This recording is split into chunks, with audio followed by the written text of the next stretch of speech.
Guys, welcome to the 2017-2018 Chem-Techathon competition, which is scheduled for Saturday, April the 28th at 2018.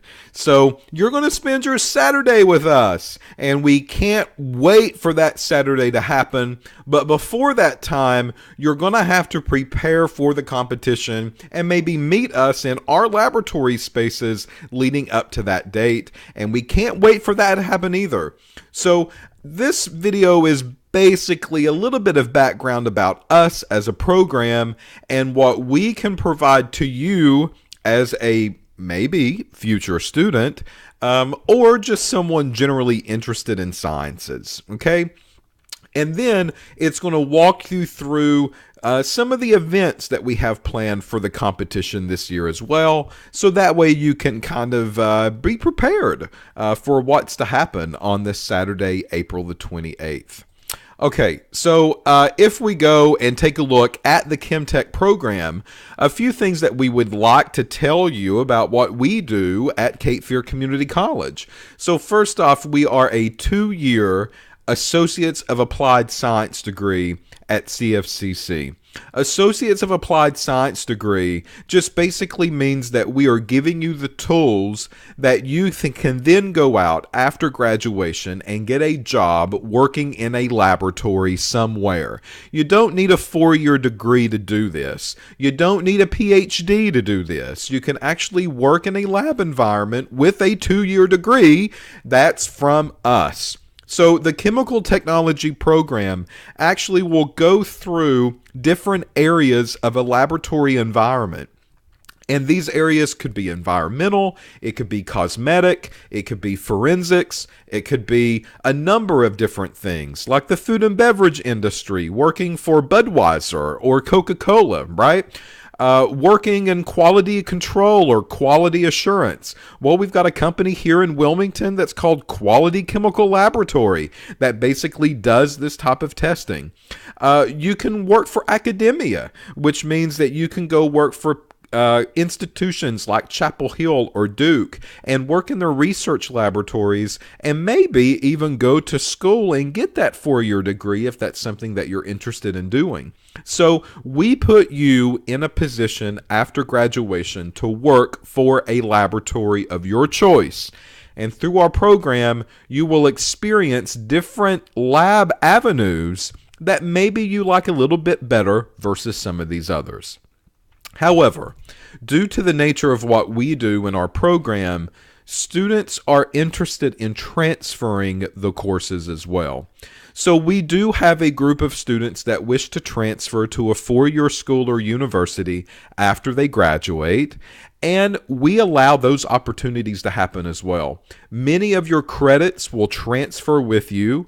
All of your general chemistry electives will transfer. All of your organic chemistry credits will transfer. And you can pick up as a junior in a traditional chemistry or chemical engineering program, whether that's with UNCW or NC State University, or maybe outside of the state system, and maybe you want to go off to the West Coast instead of the East Coast to complete your education. And you're more than welcome to do that as well.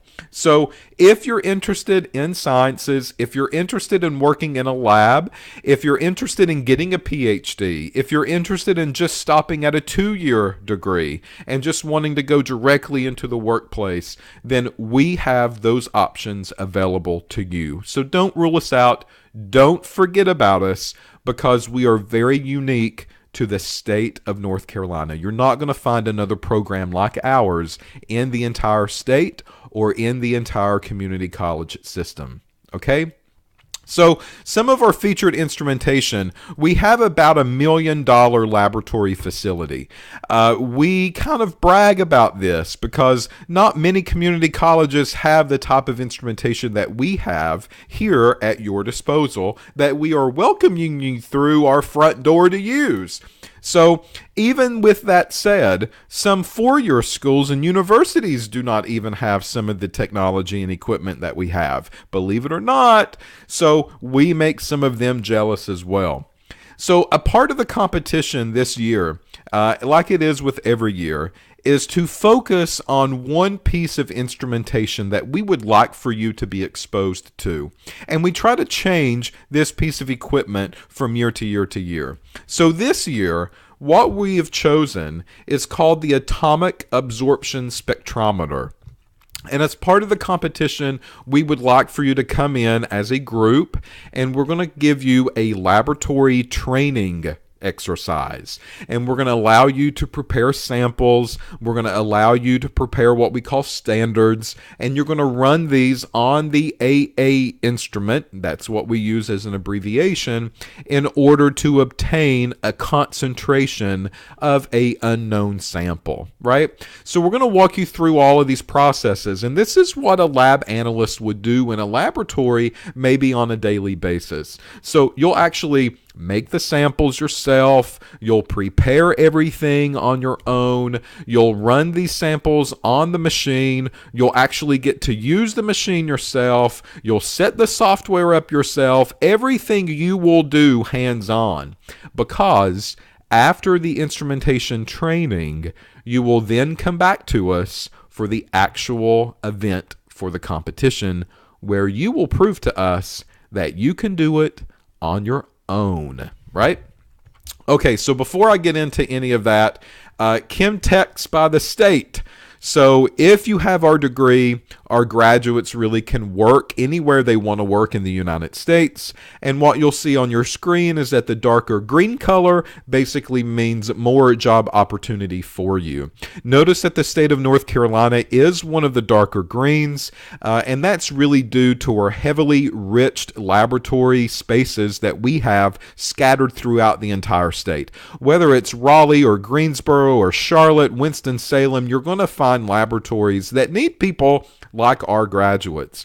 The top 5 are ranked over to the left. You're looking at Texas, number 1, and that's mainly due to the oil industry out in Texas. Oil is never bad, right? You'll often hear people say, bad oil, but to us, oil's good because it puts you to work, and they are one of the highest paying positions that you can find out there as well. Believe it or not, the oil companies pay you more than the pharmaceutical companies do. Finally, you'll look at the other states of New Jersey and California and Pennsylvania and New York. That's no surprise, as that's where many people live in the United States, so there's more job opportunities and more employers in those areas as well. If you look at the job opportunities by county in these states, you're going to see that the East Coast is a little bit richer than the West Coast as far as lab technician jobs go. So if you're interested in staying over on this side of the United States with us, where all the action's at, don't go to the West Coast. Stay away from those people. So if you look at the state of North Carolina, you will actually see almost every single county in green. Right over here to the right-hand side, almost every county is in green with the exceptions of a few, and that really kind of is true to what we see as a program. Very often, employers will call us and they'll have job openings available for our students, and we just simply don't have students to put in those seats because all of our people already have jobs or they've already made the decision to transfer. So that's something to think about. If you do want a job after graduation, you want to make certain that something's there going to be for you, then we're one of those options. We can take you directly to that workforce and get you a job in a laboratory working right away. As far as wages go for our Chem-Tech graduates, you're looking about a mean hourly wage of $22.40 and the mean annual wage of $46,590. This information comes out of 2016 statistics, and I'm sure that they will fluctuate and change depending on year to year to year, but this is kind of a common trend that we're seeing. So with a 2-year degree, this is what you can expect. With a 4-year degree, this is what you can expect. With a 6-year degree, this is what you can expect. And with a PhD, maybe expect a little bit lower. So the reason that I say that is because what we see is that there's not a big pay difference between associates, bachelor's, master's, and PhD candidates that are working in a laboratory. They all have no experience. They all go into the lab at the same level. They all have to work in a laboratory for a certain amount of time before they can actually move up in the job field. And, depending on who you are, depending on what company you work for, and where that laboratory is located, your opportunity for advancement could be the same as a bachelor's candidate as well. So keep that in mind. More degree does not necessarily mean more money, but these are the national averages that we're seeing with our chem tech wages. As far as the best paying companies that are out there, if you graduate from a program, you're looking at basic chemical manufacturing, making you about the highest amount of money that's available. Paint and coating and adhesive manufacturing comes a little bit lower at 47. However, your rubber companies and your resins and your synthetic fibers, all of these are typically having one of the highest annual means for our chem tech graduates. So pharmaceutical, a lot of people gravitate to because they think it's fancy and they think the laboratories are nice and clean and pretty, and they are, but at the same time, they are one of the lowest on the annual wage mean when you start comparing the top rankers. Some more information about our program. 2010, we were awarded a $150,000 National Science Foundation grant that we called Project Waters. And through those years, we basically did a community-wide water study where we would test your drinking water for contamination. Now, if you're looking at this in 2017, 2018, we did not test for Gen X because no one knew really that Gen X was in the water at that time, but we tested for the other common contamination, and what we saw was quite surprising. So that was 2010 that we called Project Waters. We do have a website for Project Waters that tells you a little more background about what we did in that grant. And we still do take drinking water samples, and we will test it for you or for your family or for your neighbor. You just have to fill out a form and tell us what you want to look for. Here are a couple of pictures of our students using some of the equipment through Project Waters. This was us using our GC mass spectrometer.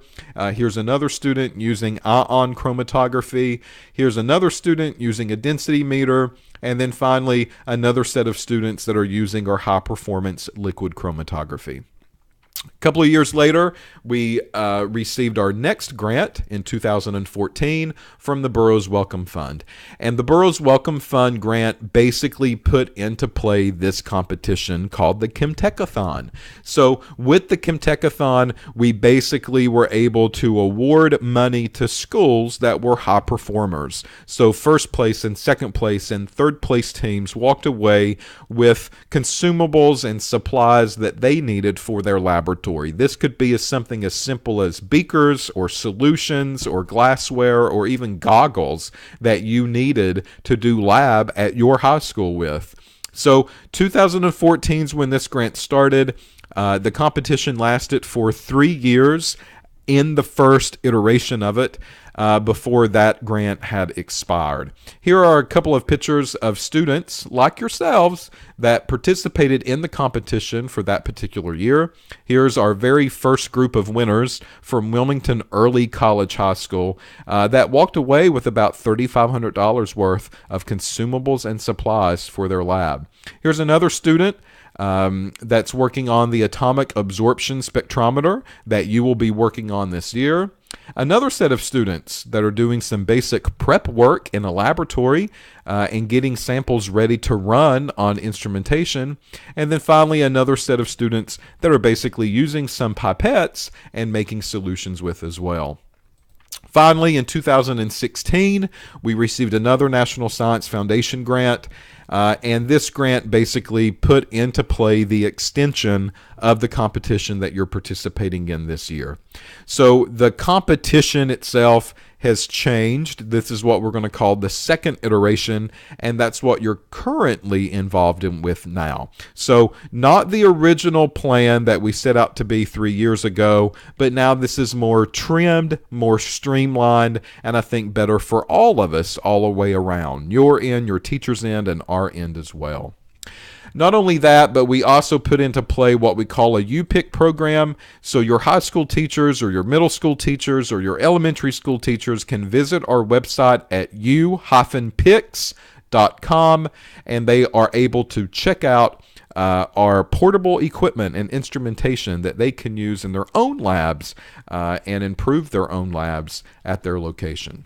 All right, so a couple of mentions about the competition events and the rules for this year. The very first one is some changes that have happened and that will take place for 2018. Number one, there is no research project this year. If you participated in the Chem-Techathon in previous years, you will realize that there is no research in play this time around. So no independent research project is going to be required. That means that you do not have to represent your data on the campus. That also means that there is no student showcase session where we make the documentaries and we show them to the general public and allow them to vote on it. There's also going to be no overall winner this year.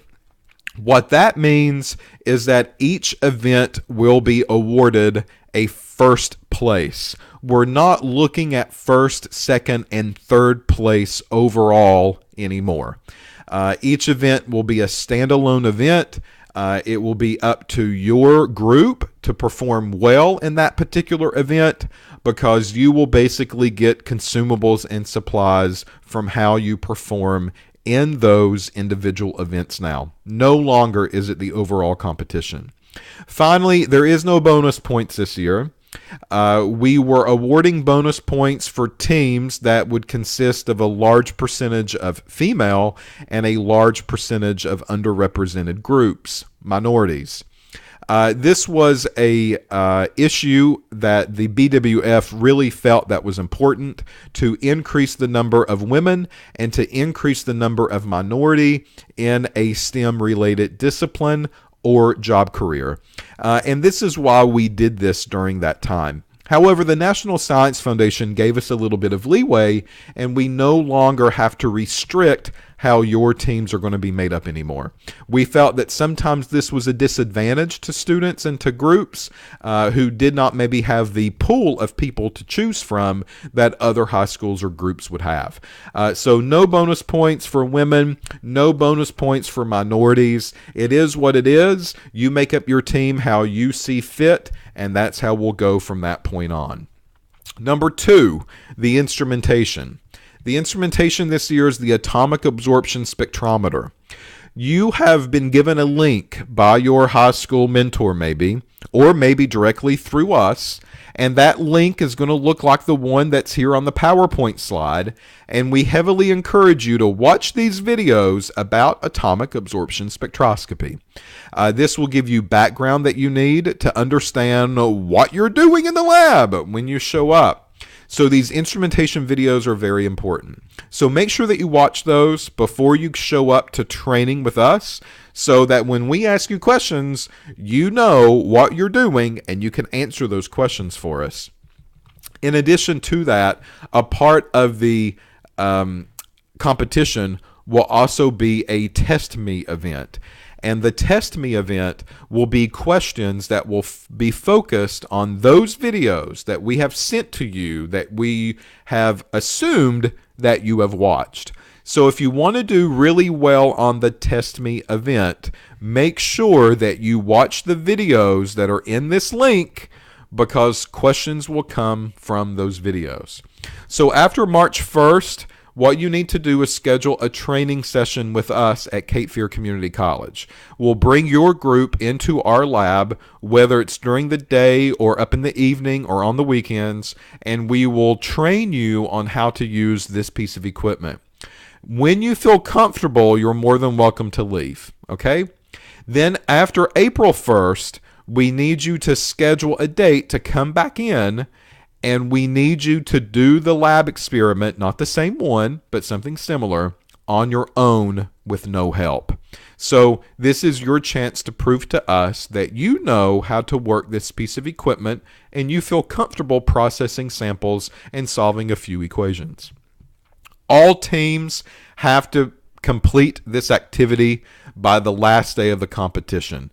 Now, this says April the 30th. However, if you go back and take a look at the competition date, this is going to be the 28th. So that actually needs to be before the 30th, because that's not the last day of the competition. So that is a mistake that's got to be corrected, and we will send you out the correct date in email so that way you can schedule your teams appropriately when you come in. So winners of the instrumentation round will be awarded a $500 prize package. Basically what that is it's consumables and supplies that maybe your high school teacher needs for her lab, and we are able to make that happen for them. So this is the highest total per event that you can get.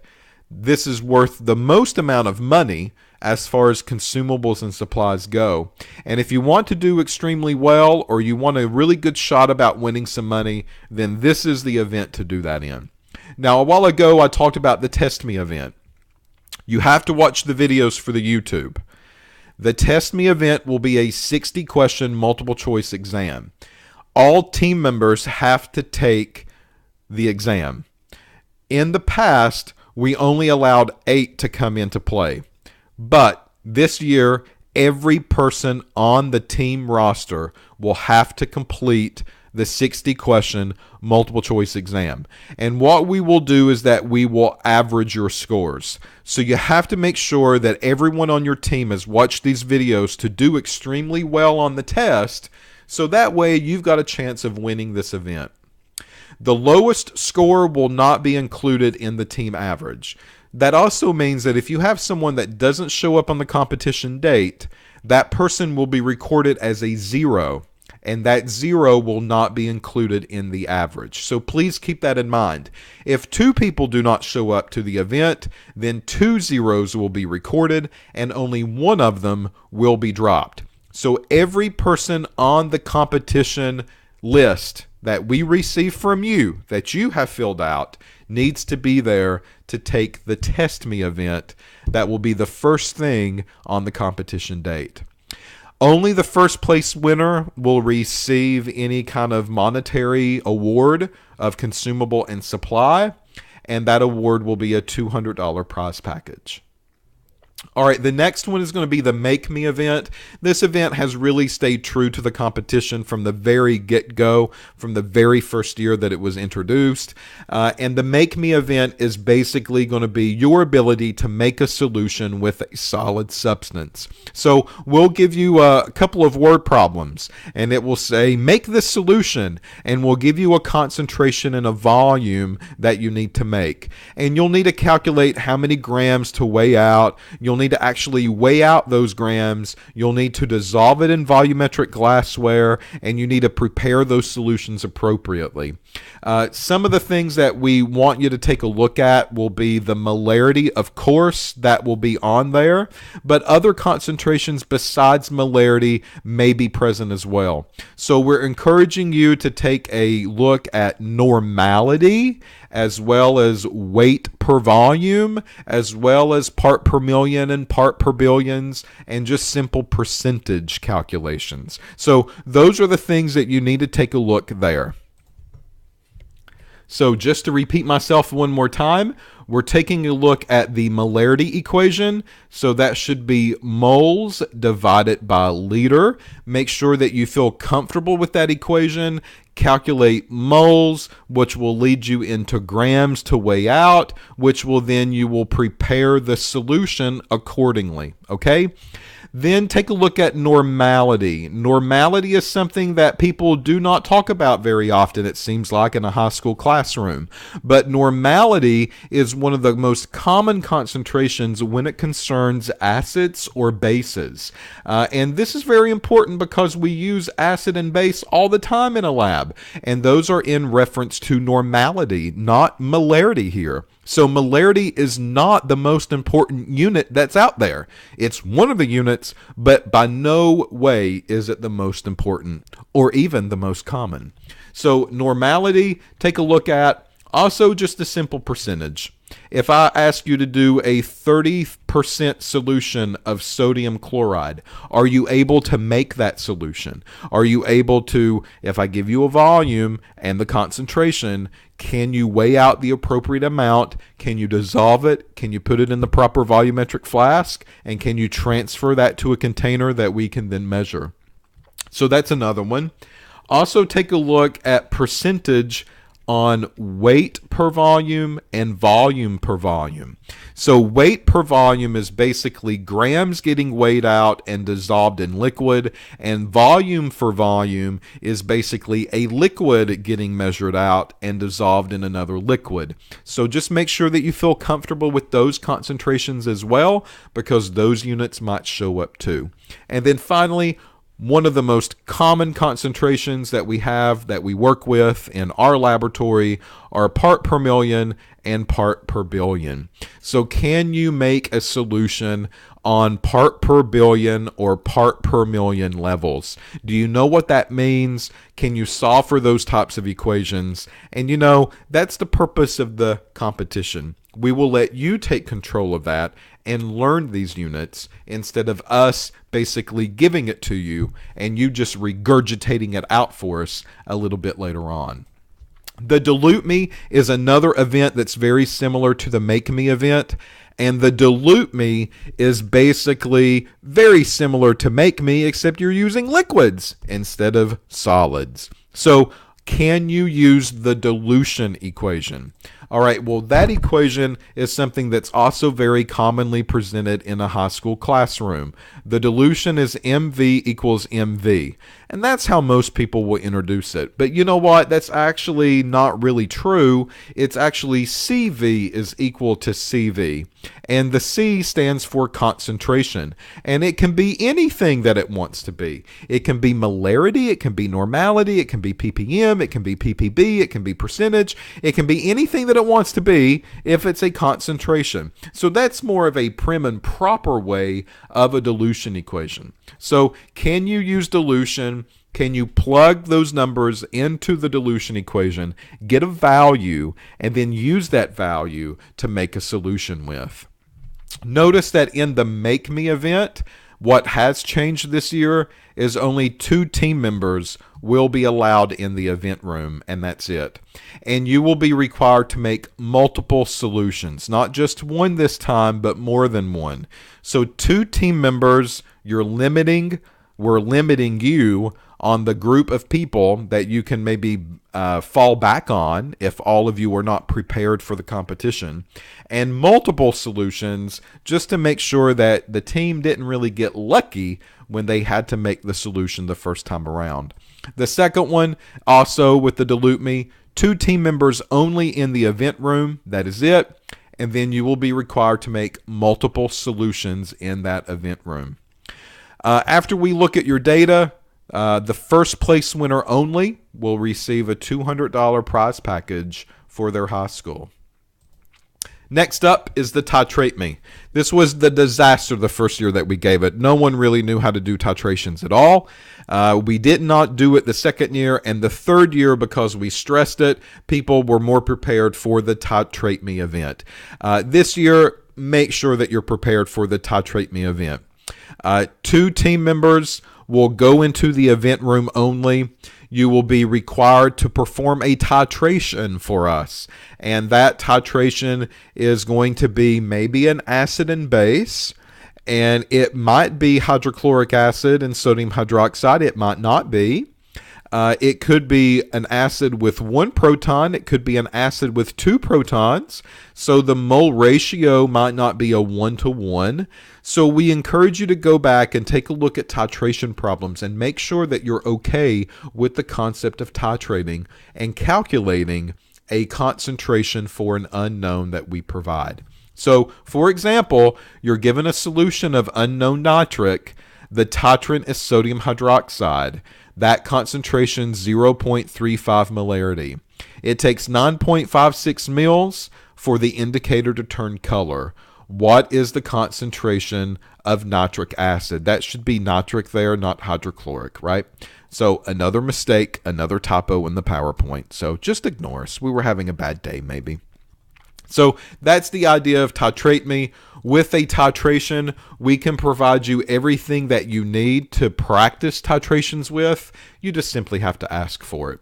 So we will actually give you a burette with a stopcock, and then we'll give you some Erlenmeyer flask that you can use down here at the bottom. That's where you'll put your sample, and then drip, drip, drip into the Erlenmeyer flask it goes until you get a nice color change. And that color change might be phenolphthalein, which will go pink, but we might choose something else instead. You just never know about us. So make sure that you take a look and be comfortable with acid, be comfortable with base, be comfortable with a non-monoprotic acid. All right? And again, we'll let you figure that out to let you practice with what that actually means. So just be careful with it. There could be tricks up our sleeve. So the first place winner will receive a $200 prize package for that event as well. Number 6 is a new one this year for us, and it's called Match Me. So with the Match Me event, 2 random team members will be allowed in the event room. And what we will do is we will roll out on the floor a blank periodic table. There will be no markings on the periodic table at all. The only thing that you will see on the periodic table is the general outline, and that is it. So what you'll see is the 2 columns over here to the left, and then it will go to the valley, and then the 6 columns over here to the right, and those lines will be present to divide each one of those up. Even in the transition areas where those 10 are, all of those will be there. All of the rows lines will be there as well, but everything else will be blank. There will be no group numbers, there will be no period numbers, there will be no element numbers, there will be no mass numbers, there will be nothing. It will just be blank squares on a sheet of paper. And what will happen is that when the event starts, the 2 team members will come up and get the element card. And they will take the element card to the periodic table, and they will place that element card where they think that element is supposed to be. They will then come back, ring a bell. And if they're correct, they will then be given the next element card. If they are incorrect, they have to go back to that incorrect position. They will have to move that position again to a different spot where they think it's now correct, and then they will have to run back and ring the bell again.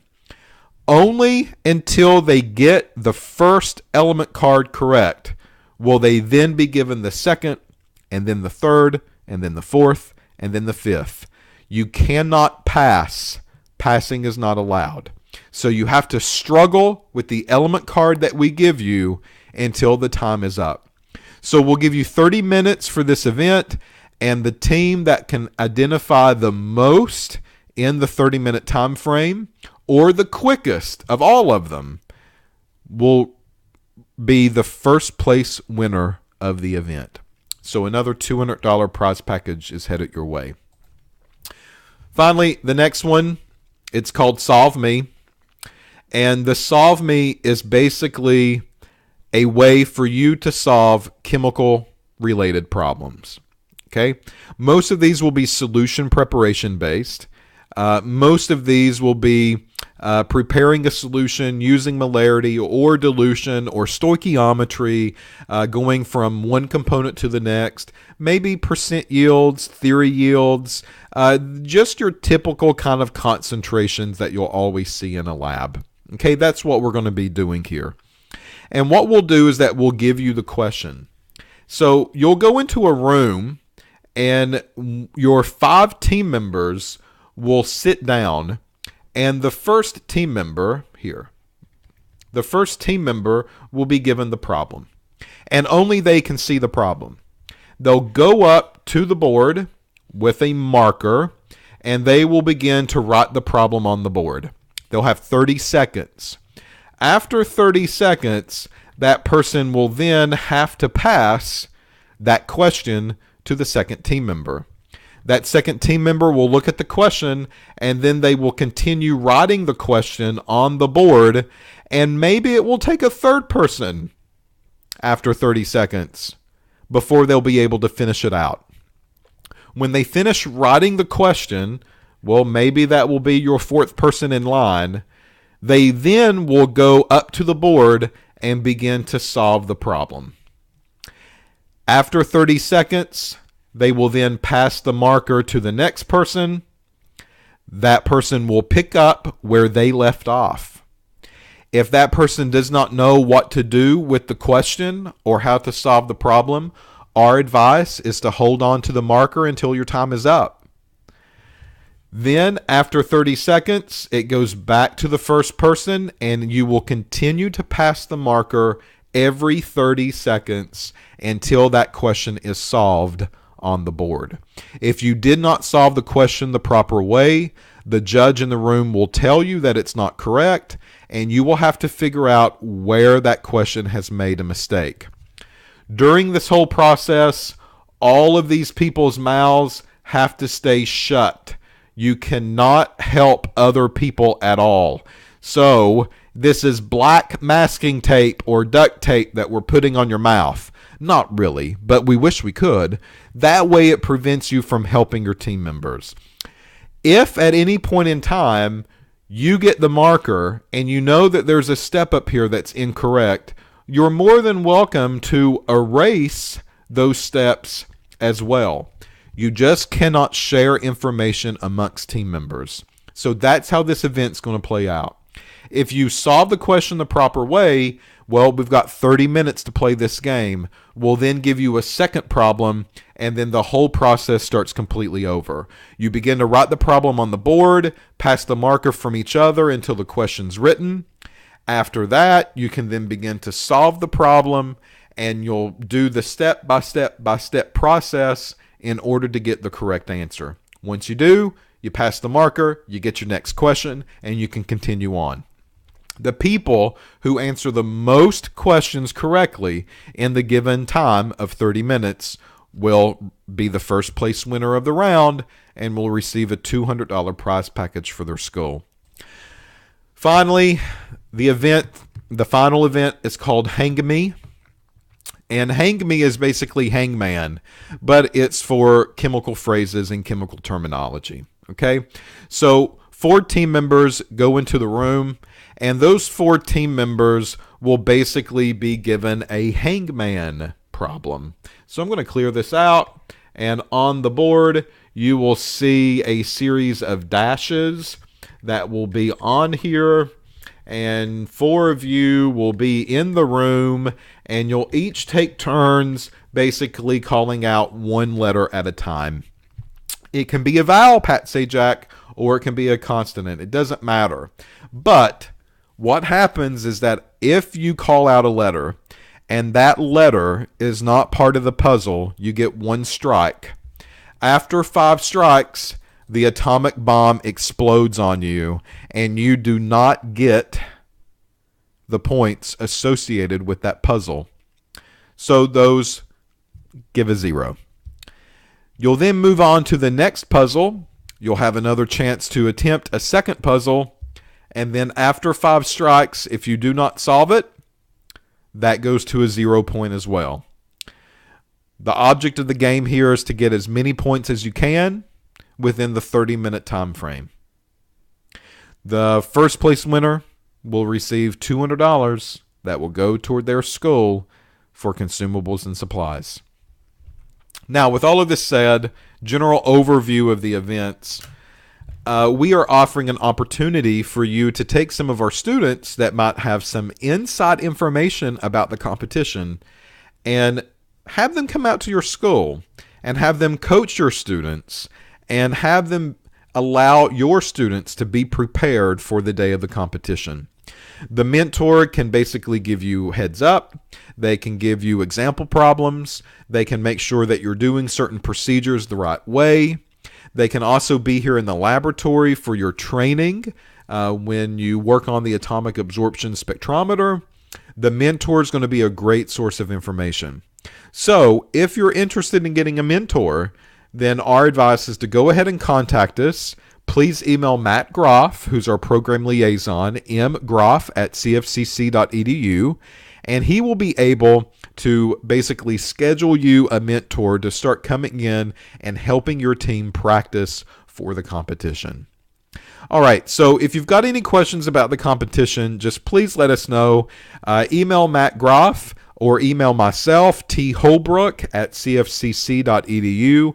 We will be more than welcome to answer any questions that you have. And then you can also send a request to Kim Bufkin, K for Kim, Bufkin, Bufkin, @cfcc.edu. She's our laboratory technician, and she will have insight on the competition as well. So make sure that your first initiative is to come in and do the instrumentation training, and then in the meantime, start practicing for the events. You've got a couple of events here, a couple of math, couple of problems, word problems. You see kind of the common trend that we're going with. It's all about solution prep. What do you do in a laboratory most of the time? You make solutions, and we run those solutions, and we want to make sure that you're doing that the proper way. So that's where the focus is this year. Hopefully this clarifies a little bit of question that you might have about the competition. And then until that time, we'll see you face to face in our instrumentation training.